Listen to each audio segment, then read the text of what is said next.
So here you can see in the question you have to identify secondary benzylic halide and primary alkyl halide.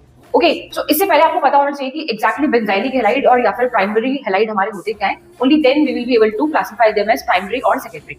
So if I talk about benzylic halide का simple सा मतलब होता है हमारा जो halogen atom है वो किसी ऐसे कार्बन एटम से अटैच हो जो आगे चलकर किससे अटैच हो रहा हो, बेंजीन रिंग के साथ में ही अटैच हो रहा हो. ओके, तो ये तो हो गया बेंजाइलिक हैलाइड. अब इसको हम सेकेंडरी कैसे बनाएंगे या फिर ये स्ट्रक्चर हमारा सेकेंडरी कब कहलाएगा? सेकेंडरी से हम तब बोलेंगे जब हमारा कार्बन एटम आगे चलकर किससे अटैच हो रहा हो, दो कार्बन एटम से अटैच हो रहा हो. इधर हम देख सकते हैं कि बेंजीन रिंग के कार्बन के साथ में अटैच हो रहा है यहाँ पर, और यहाँ पर किसके साथ में अटैच हो रहा है, एक और कार्बन एटम के साथ में अटैच हो रहा है. ओके, सो ये यहाँ पर हमारा किसका स्ट्रक्चर हो गया?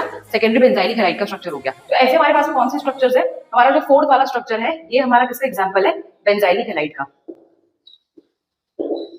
ओके, अगर मैं यहाँ पे बात करूं कि एल्काइल हैलाइड्स क्या होते हैं, तो एल्काइल हैलाइड का सिंपल सा मतलब है जब भी हमारा हेलोजन एटम किसी एल्काइल ग्रुप के साथ में अटैच हो जाए इसको हम बोलते हैं एल्काइल हैलाइड. अब प्राइमरी एल्काइल हैलाइड क्या होगा? प्राइमरी एल्काइल हैलाइड उस स्ट्रक्चर को बोलते हैं हम या फिर उस कंपाउंड को बोला जाएगा जिसमें हमारा ये वाला कार्बन एटम आगे किसी एक सिंगल कार्बन एटम के साथ में क्या हो रहा होगा, अटैच हो रहा होगा. ओके, सो रिमेनिंग 3 एग्जांपल्स में से हम देखते हैं. यहाँ पे हमारा halogen atom directly benzene ring के साथ में अटैच हो गया.